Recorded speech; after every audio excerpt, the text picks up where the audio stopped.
Le deuil, nous le rencontrons tous à un moment ou un autre.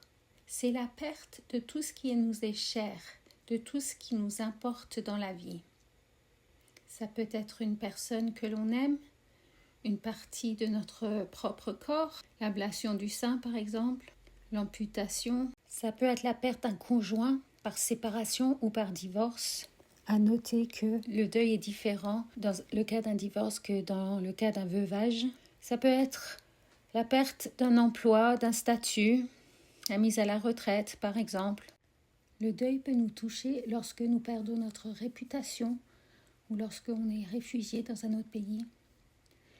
Le deuil nous touche lorsque nous perdons notre identité ou quand l'espérance de faire des études ou d'accéder à un certain poste est attendue. Le deuil nous touche lorsque nous faisons une fausse couche ou quand nos projets avortent. Même quand nous devons quitter notre appartement, notre immeuble, notre quartier pour des raisons quelconques. Quand une personne âgée doit changer de pièce en gériatrie ou des victimes de guerre qui doivent être déplacées. Lorsqu'une personne est violée ou a connu des abus sexuels dans son enfance. Toutes ces situations de perte entraînent le processus de deuil. Le deuil entraîne un stress important. L'organisme sécrète des hormones qui entraînent un fonctionnement différent du corps. Si cette période se prolonge, elle aboutit à un épuisement de l'organisme. Le deuil rend vulnérable car ces moments nous font réaliser que nous ne contrôlons pas tout, ni la vie, ni les circonstances. Notre société ne favorise pas le processus de deuil pour plusieurs raisons. Or, l'expression des émotions est importante dans le processus. Si on ne la permet pas, les émotions peuvent nous retrouver au tournant.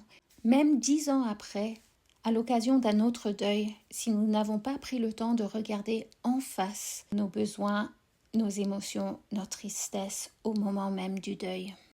Le processus est facilité lorsque, dans une famille, les relations sont fortes. Là où les relations étaient fortes, elles vont s'approfondir dans la difficulté. Mais si elles n'existaient pas, il est rare qu'elles se construisent à ce moment de deuil. Dans notre société, la famille est fragile et chacun vit souvent son deuil de façon isolée. Par ailleurs, le sens religieux n'existe plus guère. Les choses de Dieu sont proscrites, on n'en parle plus ou si l'on en parle, elles restent cloisonnées dans un certain milieu. Dans la pensée humaniste, il n'y a plus rien après cette vie, c'est la fin. De nos jours, on ne donne plus réellement de sens à la mort. Souvent, la souffrance est rejetée, le deuil aussi. On a droit à 1, 2 ou 3 jours de congé suivant le lien de parenté. Et on s'attend à ce que lorsque la personne en deuil revienne travailler, son visage ne soit plus triste. C'est impossible. Le processus de deuil ne dure pas 3 jours. La Bible parle de la mort et des funérailles. Dans l'Ancien Testament, Jacob, avant de mourir, donne des ordres à ses fils et il est béni. Il y a un au revoir donné à ses descendants. Son départ est clair et net. Il a mis ses affaires en ordre. Dans le Nouveau Testament, avant de mourir sur la croix, Jésus a aussi mis les choses en ordre en disant à Jean « Voici ta mère » et à Marie sa mère « Voici ton fils ». Il prend les dispositions pour ceux qu'il aime et qui vont continuer à vivre pour qu'ils puissent le faire de la meilleure manière. Dans la Bible, on voit aussi un respect du corps mort. Il n'est pas idolâtré, mais respecté. Je cite quelques exemples. Joseph, décédé en Égypte, demande à ce que ses os soient ramenés dans ce pays d'origine, à Canaan. Le roi David repose avec ses pères. Abraham et Sarah ont un sépulcre béni. Par contre, Jézabel a été maudite et son corps n'aura pas de sépulcre. Le deuil a une dimension communautaire. Les Égyptiens pleurent Jacob pendant 70 jours. Aaron et Moïse sont pleurés par la maison d'Israël pendant 30 jours. De nos jours, on meurt à l'hôpital souvent est enterré dans l'intimité et parfois les gens n'ont pas le temps ou l'occasion de dire un dernier au revoir ou de pleurer. Dans la Bible, on note aussi l'expression publique des sentiments. Jésus pleura Lazare, le roi David pleura son ami Jonathan. Dans la Bible, on voit aussi les signes vestimentaires expriment le deuil. Les Juifs déchiraient leurs vêtements, cela se pratique encore de nos jours. Le blanc est la couleur du deuil chez les Juifs. En Europe, c'est plutôt le noir. Au siècle dernier, il était très commun de porter le deuil, puis le demi-deuil, et graduellement d'en sortir. Dans la Bible, nous voyons des attitudes spécifiques liées au deuil. Se courber, s'asseoir dans les cendres, se lamenter, pleurer, s'arracher la barbe, les cheveux, se raser la tête. Tout le peuple était avec David, par exemple. Ils étaient revêtus de sacs et marchaient derrière lui pour le deuil de Abner. Dans le Nouveau Testament, il est mention des pleureuses. C'est une coutume du Moyen-Orient, de même que le repas offert après les obsèques. En Suisse et en Alsace et dans d'autres régions de la France et d'Europe, cela se pratique encore. Le deuil est un processus où l'on a besoin des autres, mais il se vit cependant seul.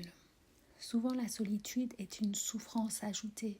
Jésus-Christ connaît notre souffrance. C'est Dieu seul qui peut répondre à notre besoin.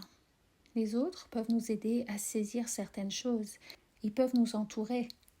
Mais le vide, le besoin profond de consolation ne peut être rempli que par Dieu seul. Jésus dit dans Jean 11, « Je suis la résurrection et la vie. Celui qui croit en moi vivra, même s'il meurt. » Dans Matthieu 5, il dit, « Heureux les affligés, car ils seront consolés. » Dans le psaume 107, on lit, « Dans leur détresse, ils crièrent à l'Éternel et il les sauva de leur angoisse. » Encore dans le psaume 23, « Quand je traverse la vallée de l'ombre de la mort, je ne crains aucun mal, car tu es avec moi. » Psaume 119, « Que tes compassions viennent sur moi pour que je vive. » C'est un temps de défi, c'est un temps de bénédiction potentielle, un temps où nous pouvons nous accrocher à la vérité de la parole de Dieu, et non seulement avec notre tête, mais avec tout notre être. Jésus-Christ a révolutionné le sens du deuil, car il a apporté l'espérance de la résurrection. La mort n'est plus une fin. La vie éternelle est une réalité qui se passera dans la présence de Jésus-Christ à partir du moment où nous l'avons accepté comme sauveur. Lorsque nous perdons quelqu'un ou quelque chose, il est normal d'être triste. Nous pleurons, mais nous ne sommes pas comme ceux qui n'ont pas d'espérance.